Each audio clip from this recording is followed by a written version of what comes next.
Queridos irmãos, nós gostaríamos de aproveitar deste evangelho e fazermos uma pequena catequese, tentarmos resumir no tempo que nós temos à disposição, para meditar aquilo que fala a doutrina da igreja, aquilo que fala o catecismo da igreja sobre o Pai Nosso. Então, nós vamos meditar os pontos, os parágrafos 2803 até o parágrafo 2865. Claramente que nós vamos extrair aquilo que é o sugo, né? As principais coisas do que nós vamos meditar agora. Amém, queridos irmãos? Bom, então a primeira coisa que eu gostaria de dizer é que o Pai Nosso, ele é constituído de 7 petições, de 7 pedidos. Então, 3 desses pedidos, então são 7 pedidos, 7 petições, 3 são teologais, que é para a manifestação da glória de Deus, e 4 deles é referente à nossa caminhada e que tem como subsídio a ação da graça de Deus em nossas vidas. Depois, uma coisa importante é que numa relação de amor, aquilo que vem por primeiro dentro dessas petições é uma manifestação do amor de Jesus para o Pai.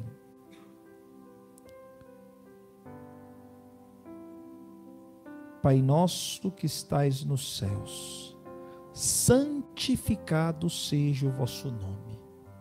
Jesus não existe, não é que Jesus precisa ser santificado, não é que Deus Pai precisa ser santificado, não é que Jesus precisa ser santificado, mas o nome de Deus, que também nós podemos associar ao mandamento de não pronunciar o nome de Deus em vão. Ele deve ser um nome digno de honra, de glória. Santificar o nome de Deus significa eu manifestar a glória do seu nome. Venha a nós o vosso reino.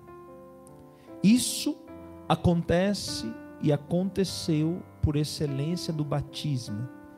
Nós temos o reino, em nós habita o reino, a pessoa do Cristo é o reino. Então eu sou chamado a manifestar na minha vida continuamente o reino de Deus. Então eu faço essa petição para que eu seja uma manifestação do reino de Deus. Então no Pai Nosso eu desejo que o reino de Deus seja contínuo na minha vida. E a gente lembra daquilo que São João Paulo II vai dizer na encíclica sobre a vida consagrada, que o consagrado ele é a continuidade do Cristo, casto, pobre e obediente, porque ele escolhe de viver de maneira excelente as virtudes teologais. Porém, todo batizado, ele não deve, mas ele é membro do corpo de Cristo. E ele, ou seja, nós, batizados, temos o dever de manifestar em nossas vidas o reino de Deus. Venha a nós o vosso reino. E como isso é possível? Através da terceira petição, que seja feita a vossa vontade. Então, continuamente, eu quero manifestar na minha vida a vontade de Deus. Percebe que tudo isso é para manifestar o meu amor para Deus? Essas manifestações, essas petições que nós fazemos no Pai Nosso é para que seja manifestado o meu amor a Deus. Porque eu não quero nada para mim, A honra é para Jesus. É Ele que deve ser honorado, honrado, glorificado. Quando eu digo santificado seja o vosso nome. Venha a nós o vosso reino. Eu não quero viver o meu reino, o meu mundo de Oz, o meu mundo material, mesquinho e fadonho. Mas eu quero viver já aqui na terra o reino dos céus que começou na pessoa de Jesus e terá a sua plenitude quando chegarmos diante de Deus na sua glória. Mas eu, como cristão, sou já chamado a manifestar esse reino dos céus aqui na terra. Então eu já vivo essa aniquilação total de mim para manifestar a glória de Deus, para manifestar aquilo que Ele tem para a minha vida. Amém? Está dando para entender, queridos irmãos? Se está dando, faz aí um joinha, que aí eu vou para frente. Deixa eu ver, está dando para entender, gente? Sim ou não? Maravilha. Depois temos 4 petições que são referentes à minha necessidade. Então, a partir do momento que eu honrei e glorifiquei a Deus, agora, Senhor, tudo isso que eu falei só é possível se a mim é dada a possibilidade do pão cotidiano.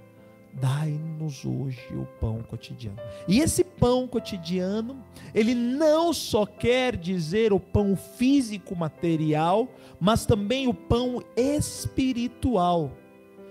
Se subentende nessa oração a Santa Eucaristia. Assim vai dizer o Catecismo da Igreja Católica. Se subentende o pão material, o pão espiritual. Ou seja, esse pão que eu suplico não é somente o pãozinho com manteiga que eu como na parte da manhã, ou para aqueles mais chique, pão com ovos, ou para aqueles mais chique ainda, aquele mistinho quente com presunto e queijo, entende? Ou para aqueles que vivem aqui na escola de missão, aquela torradinha, aquela torradinha de cada dia, entende? Não é esse pão. Não é esse. Agora nós ganhamos uma sanduicheira, gente. Você precisa ver. Toda vez nós comemos, pega aquele pão durinho assim, aquele pão fresquinho de 3, 4 dias, aí dá aquela prensadinha, fica uma delícia. Mas nós somos um monte, e aí tem que comer tudo junto. Aí na hora que vai esquentar o último, na hora que chegou no primeiro já está gelado. Mas tudo bem, não tem problema. É muito engraçado. Mas enfim, não entra ao caso. Aquilo que eu quero dizer é isso, que esse dai-nos o pão cotidiano significa exatamente isso, esse pão material e esse pão espiritual. Perdoai-nos é uma petição de uma necessidade que eu tenho. E aqui se subentende todos os sacramentos, todas as graças de Deus, né? Nós somos sobretudo perdoados no sacramento da confissão, né? Fomos perdoados, fomos lavados, remidos no batismo. Também a Eucaristia, ela é o alimento dos fracos, ela também nos fortifica, nos cura também dos pecados veniais. Então, esse perdoai-nos é essa graça de Deus que age em nós, assim como nós perdoamos. O que significa assim como nós perdoamos? Profundamente. Esse nós perdoamos profunda, assim como nós perdoamos a quem nos tem ofendido, é a capacidade de eu, alimentado da presença de Cristo que habita em mim, Ele em mim, que é misericórdia infinita, é capaz de perdoar aquele que me tem ofendido. Porque eu, por mim mesmo, a única capacidade que eu tenho é de arrancar dentinho por dentinho daquele que me ofende, dar no zóio e deixar roxo o zóio dele, né? Mas, como Deus age em mim, como Deus habita em mim, como eu sou fruto da misericórdia de Deus, eu sou capaz de perdoar aquele que me tem ofendido. Dá para entender? Depois, as duas últimas petições, que é não nos deixeis cair em tentação, mas livrai-nos do mal, ela pertence ao combate espiritual e à luta pela santidade. Por quê? Existe uma guerra espiritual. Deus, nós que fomos feitos para Deus, vivemos para Deus, e somos cercados dos seus anjos, somos acercados também do sacramento que nos santifica, somos acercados de tudo aquilo que nos impulsiona a uma vida de santidade. Ele que nos fez para Ele quer nos levar para a glória eterna. Porém, o inimigo, a todo custo, ele vai continuamente, até o nosso último suspiro, fazer com que nós reneguemos essa ação dele em nós. Dá para entender? Então, qual que é o grande desejo do mal? É que nós o neguemos. E aí ele vai fazer de todas as formas, vai colocar tentação vadia, barata, sem vergonha, medonha.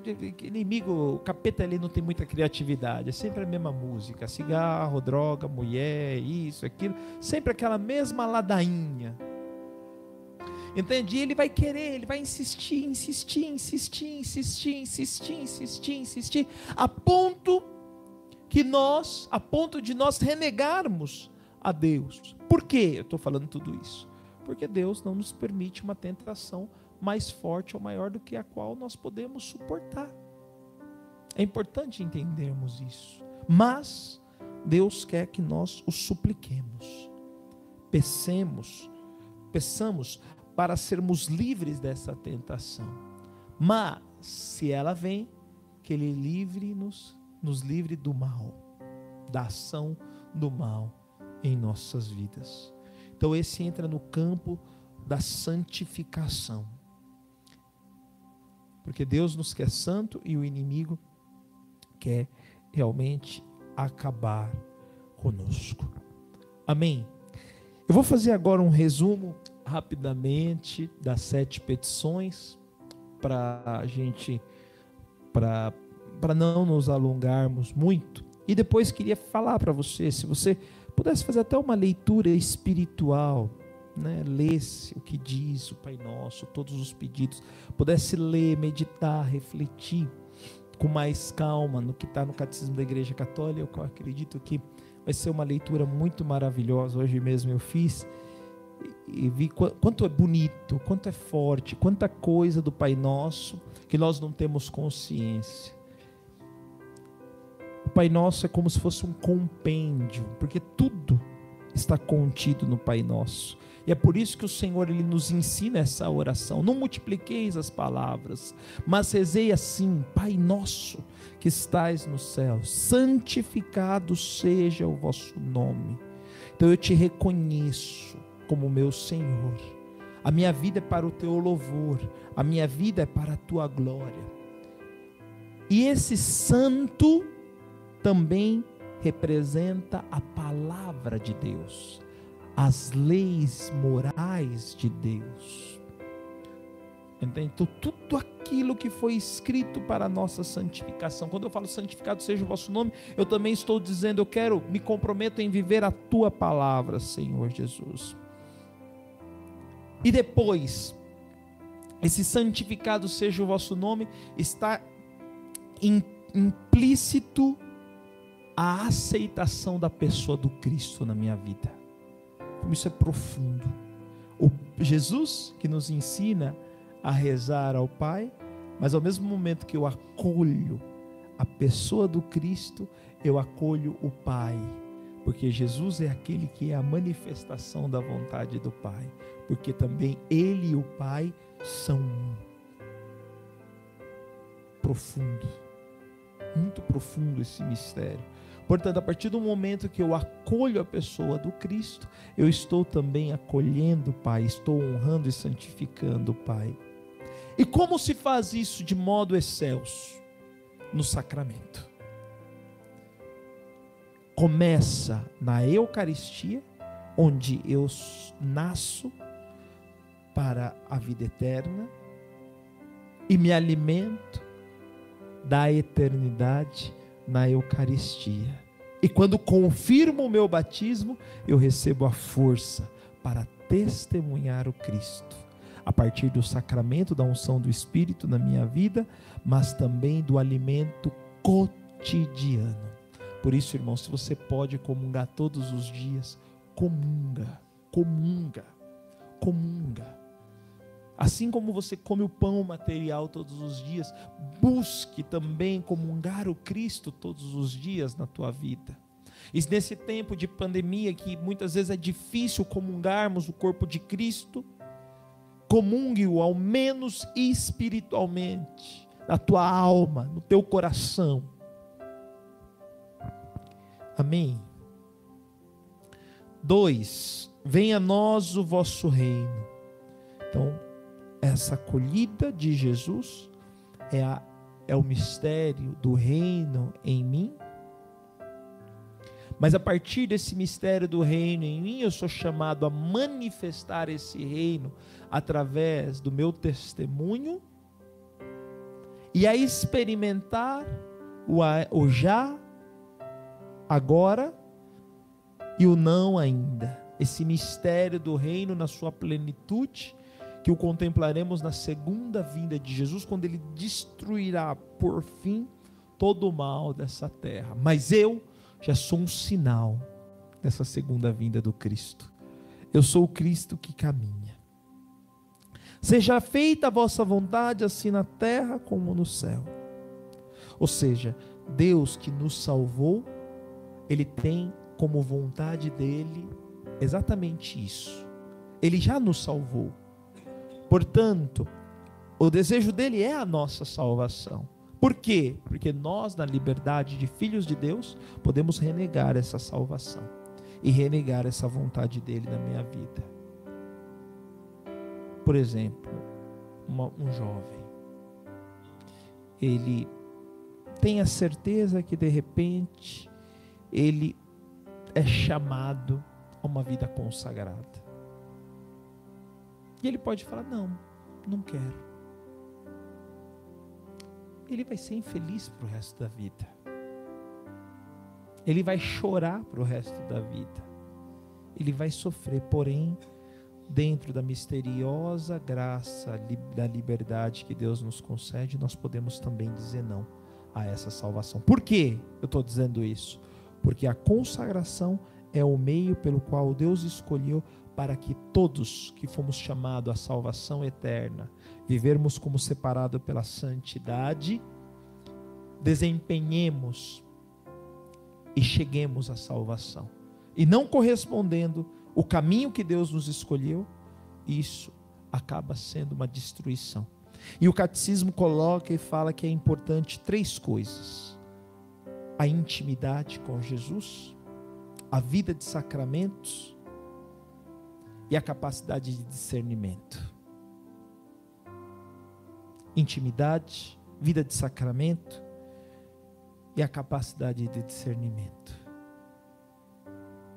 Se eu aguço e afino, como eu dei o exemplo esses dias atrás, da corda do violão, o meu ouvido a essa escuta de Deus, através da intimidade, através dos sacramentos e através do discernimento. E eu acrescentaria ainda uma quarta coisa, porque eu posso ter intimidade, eu posso viver uma vida de sacramento, eu posso escutar a voz de Deus, mas eu preciso agir, eu preciso sair de mim e preciso me colocar ao serviço de Deus, aquilo que Deus pede a nós.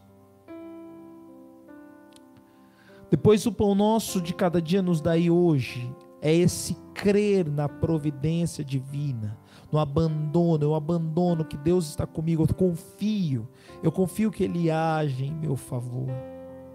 E aqui eu já falei do bem espiritual e do bem material. Então eu acredito, Deus está comigo. E é por isso que eu suplico esse pão de cada dia, porque eu não me preocupo com o dia de amanhã. A cada dia basta a sua preocupação. Não vos preocupeis com aquilo que deveis comer, com aquilo que deveis vestir, né? Lucas capítulo 12, versículo 21 vai falar isso. Entende? Não vos preocupeis. Cada dia basta a sua pena, cada dia basta a sua preocupação. E é por isso que quando eu rezo o Pai Nosso, eu faço essa petição de abandono. Senhor, me dá o teu alimento espiritual e material, mas sobretudo espiritual, queridos. Por isso eu queria convidar você, que no teu primeiro amanhecer, a primeira coisa que você faça quando você acordar, volte o teu coração a Deus, dirija-se a Deus, dirija a tua oração a Ele. Não acorda, ai meu Deus, estou acordado, estou atrasado, ai Jesus, tem que fazer café para o meu filho, meu marido está indo trabalhar, ai isso, aquilo, ai aquela agitação. Não, acorda, nem que for 10 segundos, Pai Nosso, Senhor meu, entrego a Ti o meu dia, ajuda-me, faz o sinal da cruz, reza, pede a graça do Espírito Santo e começa o teu dia. Aí depois, fez isso, oh Jesus, agora sim, estou atrasado, vamos lá, me ajuda, Senhor Jesus, vamos fazer o que tem para fazer. Mas o meu primeiro pensamento, o meu primeiro olhar é para Jesus, entende? Mas eu, claro, estou falando isso, né, para as pessoas lá do Alasca, porque você, eu acredito que acorda cedo, é organizado, faz bem a tua oração, né? Então não faz bem o diário espiritual, enfim, não sei nem por que eu estou falando isso, viu gente? Mas tudo bem. Tá bom. Que pena que não dá para ver a tua reação aí na tua casa, viu? Quinto ponto. Perdoai-nos as nossas ofensas, assim como nós perdoamos a quem nos tem ofendido. Somente com a graça de Deus temos o perdão nos sacramentos, e Jesus é um modelo que tudo perdoa. Eu sou capaz de perdoar com a graça de Deus. O perdão eu recebo pelo sacramento, como já falamos, e Jesus é um modelo que tudo perdoa. Portanto, com a mesma medida que medirdes, serei medidos. Sede misericordiosos, como vosso Pai do céu é misericordioso. Sede perfeitos, como vosso Pai do céu é perfeito. Então, a medida é Jesus. Se não formos como Jesus, irmãos, quando eu chegar lá no céu, eu não vou te ver, viu? Espero que eu chegue, meu Deus. Eu espero que você também chegue. Vamos chegar junto, com o nosso desejo profundo de fazer a vontade de Deus e perdoar como Jesus perdoa. Não nos deixeis cair em tentação. Sexto ponto. Aqui entra aquilo que eu já falei: não existe tentação que excede as nossas forças. Não deixeis cair em tentação. Deus nos deu a liberdade, então nós não devemos consentir ao pecado. E aqui nós rezamos isso porque necessitamos da graça de Deus, porque já decidimos no nosso coração de não pecar. Porém, somos chamados a duas coisas fundamentais: perseverança e vigilância. Perseverança em nos afastar daquilo que não é de Deus e viver em Deus, e sermos vigilantes com as tentações, para não cairmos nas tentações. Se uma pessoa faz um buraco para você cair, fique atento, desvia dele. E a mesma coisa em relação à tentação. E depois, livra-nos do mal. E aqui entra aquela passagem de João 17:15, que diz: não vos peço que os tire do mundo, mas que os guarde do maligno. Nós vivemos no mundo, mas não somos deste mundo. O nosso mundo é da vida eterna. E nós somos chamados a rezar, a invocar essa petição, para que sejamos libertos da corrupção, de toda fraude desse mundo, e também livres do pecado que nos afasta de Deus. E também, quando fazemos essa oração, pedimos a graça de sermos livrados dos maus presentes, passados e futuros. Mas como, Padre? Maus passados. são os traumas que carregamos em nós. Isso é um mal que em nós foi incutido, que é instaurado em nosso subconsciente, e muitas vezes as nossas ações são fruto desse mal herdado. De repente uma rejeição, de repente uma projeção, até mesmo dos familiares de maneira congênita que nós assumimos para a nossa vida. Situações que nos bloqueiam, porque muitas vezes o mal foi instaurado em nós. E o Senhor também livra-nos deste mal. E esse mal passado, ele se torna um mal que manifesta a glória de Deus. E assim como o povo de Israel, que é a porção,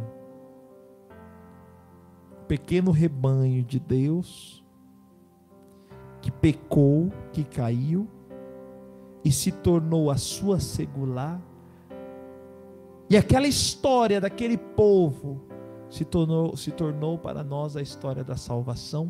Assim a tua vida é uma prefiguração dessa história de salvação. E tudo aquilo que nós herdamos, até mesmo dos nossos pais, até mesmo das consequências de tudo que a gente sofreu em nossas vidas, esses traumas vão se transformando em um trampolim para a manifestação da glória de Deus. Porque assim como diz Romanos, no capítulo 5, no versículo 20, onde abundou o pecado, superabunda a graça de Deus. Superabunda a graça de Deus. Então, o meu pecado, um mal congênito que existe dentro de mim, ele é liberto a partir do momento que eu entrego ele para Jesus. Mas o que acontece muitas vezes, irmãos? Nós usamos esse mal como muleta. É a minha muleta. Eu não posso ser melhor porque eu sou assim mesmo. Porque eu não mudo, porque minha mãe fez isso para mim, porque meu pai, porque isso, porque aquilo, porque eu fui abusado, porque falaram para mim que eu sou sempre um burro, então eu acreditei nisso, eu sou burro mesmo, porque ninguém gosta de mim, porque isso, porque aquilo, e você vai se justificando, e acaba esquecendo de olhar para a graça de Deus, que tudo pode, inclusive te livrar desse mal. E também, esse livrai-nos do mal, também é referente aos maus futuros, porque a ação de Deus, ela é congelante, ela faz, ele é um tempo que não passa, e todo aquele que atravessa o Senhor, ele é curado, ele é sarado do teu passado, do seu presente e do seu futuro. No fundo, a oração de Jesus é a minha oração. No fundo, a oração do Pai Nosso, da qual Jesus nos ensinou, é a oração com a qual Ele mesmo dirigia-se ao Pai. E se eu rezo o Pai Nosso de todo o coração, eu vou viver e vou me aperceber dos seus feitos e dos seus benefícios. Assim seja. Amém.